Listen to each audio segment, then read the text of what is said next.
ভোজ্য তেলের বাজারে অস্থিরতা চলছে। দোকানিরা জানালেন পরিবেশক পর্যায় থেকে প্রত্যাশিত পরিমাণ বোতলজাত সয়াবিন মিলছে না। যদিও গতকাল বাণিজ্যমন্ত্রী খন্দকার আব্দুল মুক্তাদির জানিয়েছেন ভোজ্য তেলের সংকট নেই, বাড়বে না দাম। স্বাভাবিক সময় মাসিক ভোজ্য তেলের চাহিদা 1.5 লাখ টন, রোজার মাসে বেড়ে দাঁড়ায় 2 লাখ টনে। এবার রোজার শুরু থেকেই চাহিদা মতো তেল পাচ্ছেন না ভোক্তারা।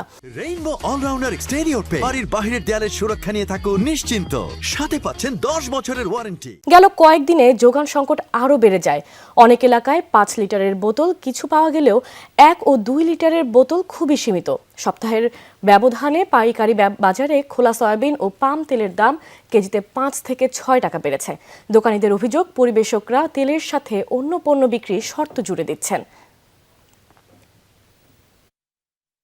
যখন এরকম সংকট দেখা যায় তখন বিভিন্ন জায়গা থেকে কাস্টমার আসে তেলের জন্য, তখন তেল তো আর দিতে পারি না আমরা কেউই, আর তেলে কোনো লাভও নাই এই মুহূর্তে। কেন কোম্পানি ওই লাভটা আমাদের কাছ থেকে 2 টাকা 5 টাকা আগেই বাড়ায় ফেলে। ডিলার যারা আমাদেরকে যারা মাল দেয় তারা মাল দিচ্ছে না আমাদেরকে, তারা বলে যে মাল নাই, অর্ডার দিলেই বলে যে মাল নাই।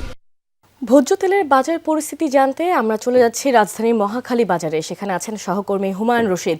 হুমায়ুন, ভোজ্য তেলের দাম নিয়ে ক্রেতা বিক্রেতারা কি বলছেন?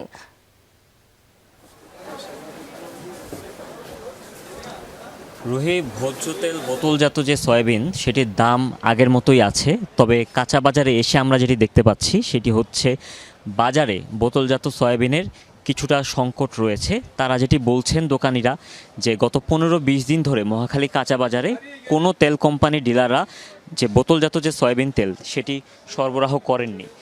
এবং আরেক ধরনের অভিযোগও তারাই নিজেরাই করছেন, যে একদিকে যেমন সরবরাহ সংকট তৈরি করা হচ্ছে কৃত্রিমভাবে, অন্যদিকে হচ্ছে অনেক দোকানিরাই তারা হচ্ছে ভোজ্য তেল তারা কিনে রেখেছেন এবং তারা সেটি বাজারে উন্মুক্ত করছেন না, ছাড়ছেন না। কেননা যদি সংকটের কারণে দাম বাড়ে তাহলে সেই বর্ধিত মূল্যে তারা সেটি বিক্রি করতে পারবেন, এমন একটি অভিযোগও রয়েছে। সেই জায়গা থেকে আমরা যেটি দেখতে পাচ্ছি সেটি হচ্ছে বাণিজ্য মন্ত্রণালয়ের একটি টিম কিছুক্ষণ আগেই এই মহাখালী কাঁচা বাজার ঘুরে গেছেন এবং তারা যেটি দেখলেন যে আসলে এই জায়গাতে এই যে ভোজ্য তেলে যে বোতলজাত যে সয়াবিন তেল, সেই সয়াবিন তেলের সরবরাহ ঠিকমতো আছে কিনা, কোনো দোকানি কৃত্রিমভাবে মজুত করছেন কিনা সেই জিনিসটিও তারা তদারকি করলেন।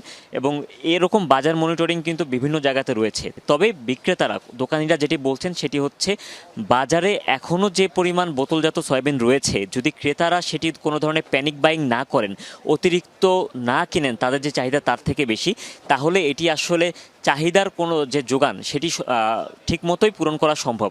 তারা যেটি বলছেন যে অনেক ক্রেতারই 5 লিটারের হতে একটি বোতল দিয়ে চলে যাবে, কিন্তু তিনি যেহেতু জানতে পারছেন যে বাজারে এক ধরনের সরবরাহ সংকট রয়েছে, তিনি 5 লিটারে 5টি বোতল কিনছেন। এতে যেটি হচ্ছে যে অন্য ক্রেতারা আসলে সয়াবিন তেল সে তেমনভাবে পাচ্ছেন না, এবং তারা যখন সয়াবিন তেল পাচ্ছেন না সেই খবর যখন চাউর হচ্ছে, তখন বাজারে এক ধরনের অস্থিরতা তৈরি হচ্ছে। গতকাল বাণিজ্য মন্ত্রণালয়েও কিন্তু বাণিজ্য মন্ত্রী নিজেও স্বয়ং এই কথাটি বললেন, যে ক্রেতারা যদি প্যানিক বাইং যদি থামিয়ে দেয়, তাহলে কিন্তু এই যে ভোজ্য তেলের যে সংকট, সেই সংকট অনেকটাই উত্তরণ করা সম্ভব।